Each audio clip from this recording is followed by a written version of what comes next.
Hi, good day, and welcome to FPL A+. Today I will be sharing with you some tips and secrets on how to maximize your points if you are playing the wildcard for Gameweek 4. Even if you are not playing your wildcard for Gameweek 4, there might be a couple of tricks up your sleeve in terms of various players that you could possibly utilize if you haven't already. So without further ado, let's look at the team. This is the team that you currently see that's still in a draft state. There could still be changes that I could be making, but I'll just tell you in terms of what my thinking is. Okay, so firstly, the structure of my team. I have around 1, 2, 3, 4, 5, 6, 7, 8, 9, 10 nailed on players at this stage that are unlikely to change. And if there are any changes, it's unlikely to be to those players except for potentially Calvin Lewin, depending if he is not fit enough to play. So I'll be keeping an eye out for the press conference later this week just to make sure whether I should slot him into my team or not. Okay, so that's the key point in terms of my team. Those players that I've mentioned are generally quite solid hauling players. So if we look at the front line in terms of the forwards, we've got the man CR7 himself, Ronaldo, who has made a dramatic comeback and is about to play his first game for Manchester United against Newcastle. Just have a look at his fixtures, not that this really matters.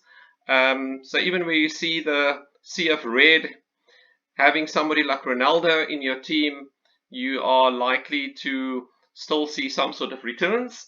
However, he can easily swap into Harry Kane, so we'll keep an eye out for Harry Kane's fixtures as well, just to see at what point we could be transferring him in. So let's just go to Harry Kane, so let's select forwards and Harry Kane. So if we just have a look at Harry Kane's fixtures, it looks like Arsenal could be a good fixture for him. As you're aware, Harry Kane is someone that likes to score in the London derby and has for many years against Arsenal. Then he's got Aston Villa and Newcastle. So those could be three fixtures that you could bring in Harry Kane. And it could either be for Ronaldo or it could be taking out Calvin Lewin or whoever is playing in that position and then downgrading somebody else. And I'll explain to you how that could be done. And then we've got West Ham and Man United, which are on the FPL website as a red. So not necessarily the best fixtures. And thereafter, the run looks actually quite good. The only reason why I've got Ronaldo in currently is his price is definitely likely to rise very quickly.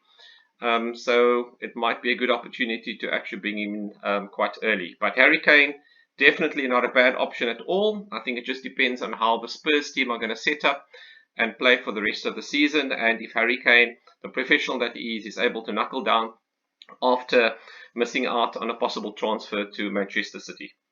Okay, and then the next player that I've got is Antonio. Wow, what a striker! In actual fact, those people that have not followed Antonio's rise over the many years, many people will probably be laughing if I had to tell you that this guy's actually played as a defender before. There's quite a few positions that he has played, but he's definitely an out-and-out striker and has had a stellar first 3 games. Just looking at his points haul, 13, 16, 11. What more could you ask for? A brilliant start by Michael Antonio. Looking at his fixtures, he's got Southampton next, so that should be quite a good fixture. Manchester United, that could be a tough one. And then we've got Leeds, who sometimes have a bit of a leaky defense at the back. There's Brentford. We've got Everton, defensively not necessarily the strongest. Tottenham, that will probably be the toughest game of the lot there. And then we've got Aston Villa. So up to that point, there's definitely quite a few good games. Liverpool, that might be a tough game. And then we've got a couple of mixed fixtures after that. And then, as you can see, there's still quite a good run of fixtures over here. So Michael Antonio at this stage is not going anywhere from my team unless there's another 7.5 million forward or in that bracket that stands up and is going to score lots of goals. And I'll need to see that consistently. For now, Antonio stays in my team. Calvin Lewin, as I've mentioned, I'll just be keeping an eye on the press conference, and depending on that, I could potentially move him out for someone like Lukaku. There's no one else that I can think of that's really going to be hauling to replace him. Bamford is the other option. Only problem with Bamford is if we have a look at Bamford, his first fixtures against Liverpool. So he can score definitely, but it's one of those fixtures you're not really expecting him to haul. He's got some good fixtures thereafter, so it might not be a bad decision to bring him in, but he's not somebody that I think is likely to score consistently and haul consistently. Calvin Lewin's probably a bit more nailed on in terms of at least from last year of actually hauling quite a bit, and this season he's on penalties as well. But Bamford definitely not a bad choice. Then we're looking at the midfielders. So what I've done here is I've tried to include all the top scorers in the midfield positions. So we've got Salah, we've got Greenwood, we've got Torres, and we've got Jota. Quite tricky to fit all of them in, but I've managed to do that. And then my fifth midfielder is Allen, who's playing for an Everton team that is likely to score some goals, so he could possibly get some attacking returns. So one of the better £4.5 million pound midfielders out there. And his fixtures, if you look at it, looks actually quite good as well. So if you're in a tight fix, anybody gets injured, then I would strongly recommend Alan. Brownhill, also not a bad option at all, playing for Burnley. And then there's also Musa Chisoko, who's joined Norwich. Only problem is Norwich are probably likely to be in the bottom half of the table and likely to probably not score as much goals. I would think Everton would score more goals. Okay, so in terms of my midfielders, I'm actually quite happy with them, definitely. In terms of my defense, another staple part of my team will be Trent Alexander-Arnold, and I've actually got him in after initially taking him out, but with Liverpool having quite good fixtures, I definitely don't want to miss out on any hauls, because if a defender scores, you definitely can sort of move up the ranks quite a bit. So he does take up quite a bit of funds because of his £7.5 million tag, but I'm willing to actually have at least one premium defender for now. Then I've got Marcel, who's got a string of good fixtures. As you can see there, the sea of green. Well, it doesn't necessarily mean that he's going to be scoring or getting clean sheets, but the chance is there and the probability is higher that he stands a good chance. So why not take advantage of that? If he does somehow fail or Wolves does not actually keep a good record defensively, I can always move him out for some other £4.5 million defenders. Let's just have a look at one or two options there that you could possibly consider. So let's have a look at 4.5 million. Let's look at total points to see who's performed so far. We've got Tanganga from Spurs. Only problem with Tanganga is that Spurs have signed a new defender recently that could potentially outthrone Tanganga. So his position is potentially under threat. We've got Luke Ayling, who, if we have a look at their fixtures, Leeds fixtures coming up, besides the Liverpool game, their fixtures in between are looking quite good. And then there's one or two games it gets a bit tougher, but you're not going to be playing him every match potentially. So yeah, so he looks like a good option. And then if you look at down the list, any other players, I don't think you would double up on any other team that you've got. I think that is basically it for now. And then that's the that's the two defenders. The third core defender that I've got currently is Faltman from Brighton, who is potentially coming back into the team. He's been out for a while, and he's got quite good attacking potential. Brighton have got reasonably good fixtures. I'm not a fan of actually doubling up on defense because I've got a goalkeeper from the same team, but in this particular case, with limited options in that price bracket and just managing to fit into my wildcard team, I'm thinking of including him. Okay, the other option that I have got under consideration for now, and let me just actually go to the team, is a team that's not really been on fire. In actual fact, totally the opposite for the first few game weeks.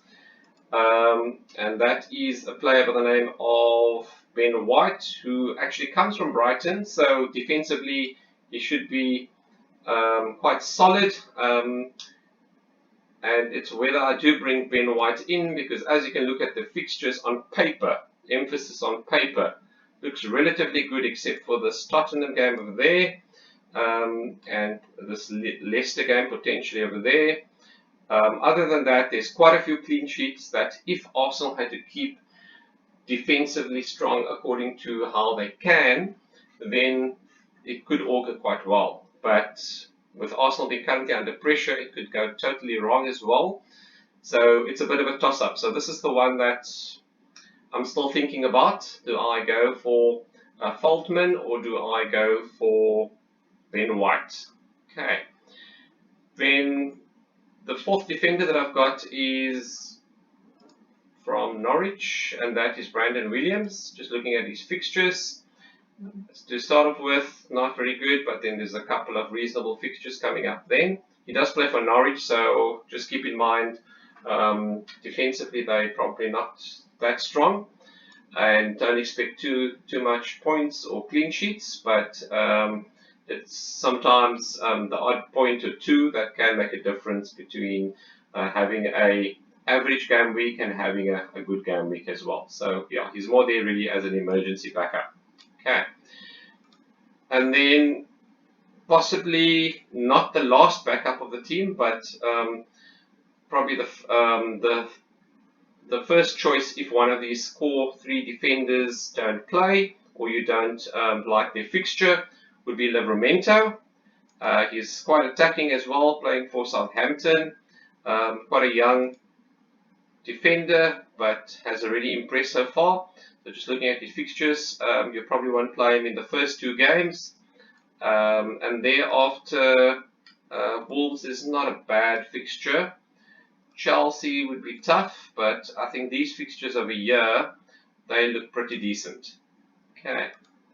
So if you're looking at the defensive setup, you've got Alexander-Arnold and Marcel, who are likely to play all the games going forward. And then you've got Brighton, where the player that you've got, or Ben White, if I'm going with an Arsenal player, that you just need to find a replacement for the tougher games. So we're looking at game week 5, Leicester, and game week 9, Manchester City. So if you want to replace them, let's see your backup players. Game week 5, you could use Brandon Williams. Game week 9, Chelsea you won't use. So Brandon Williams can do the one, which is game week 5.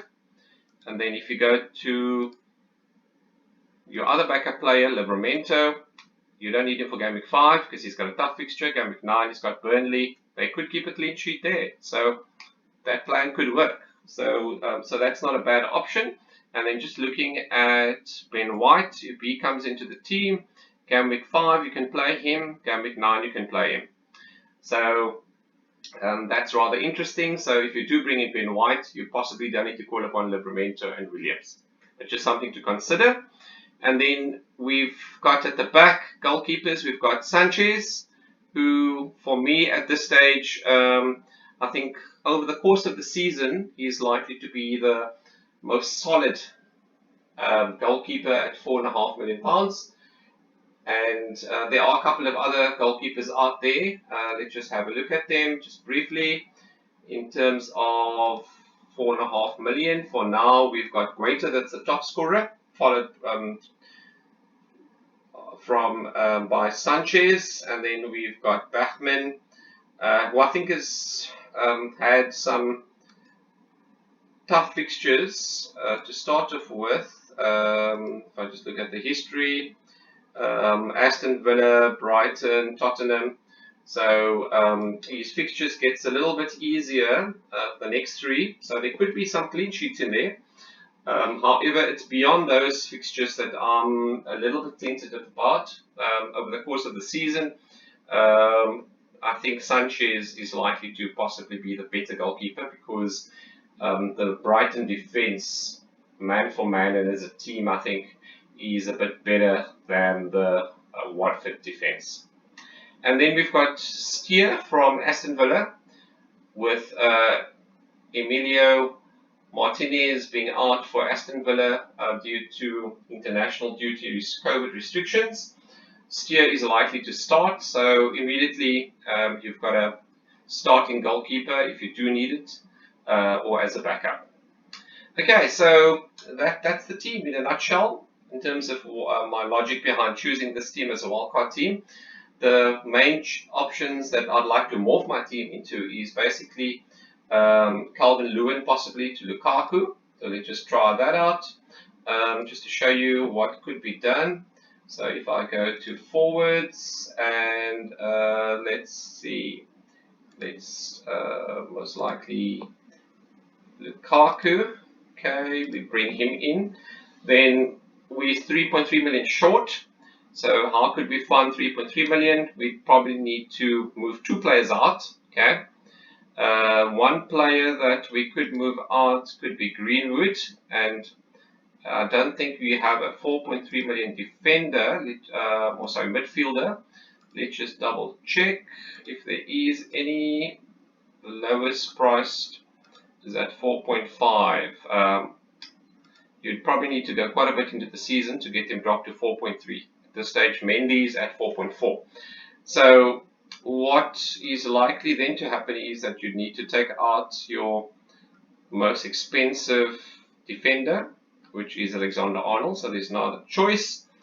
And you can bring in still a premium defender, but let's say around the £5.5 million pound bracket. You could go for someone like Shaw, who's quite attacking, and that leaves you 6.3 million in the bank to bring in a midfielder. So then if we go to midfielders and look for a midfielder that fits that price bracket, let's just take this by total points. Benrahma has set the scene alight, so Benrahma would fit into that. You might ask, Benrahma's price is 6.4, and how I'm able to fit him in. I've currently got him in my team before I made the selection, so I bought him at a lower price. But if you can't fit Benrahma in, there's still some other solid options. Fornals, as you can see, is also close to the top of this price range midfielders. Gray is not a bad option also. I think the only problem with Gray is I'm not sure if the Leicester team will be quite consistent and if all the goals would mainly be coming from Vardy and whoever is with Vardy in front. Gallagher, not a bad option also, but only problem is he plays for a Crystal Palace team that's not the most attacking flowing team. And then any other options that you do have, if you go down the list, if we're looking at the 6 million, let's round it to 6 million bracket. Just to give you an idea, we've got Saar. Saar, I think if Watford do kick on, they haven't yet kicked on attacking wise yet so far, then he could be a player that could have a good haul or two in him.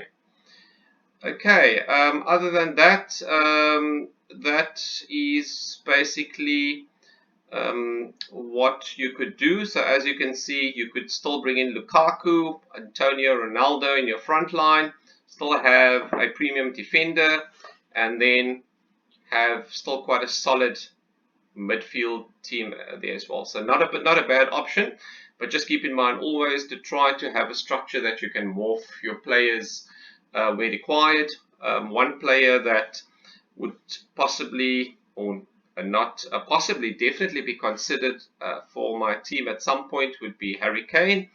And if we just move to Harry Kane, let's have a look at his price.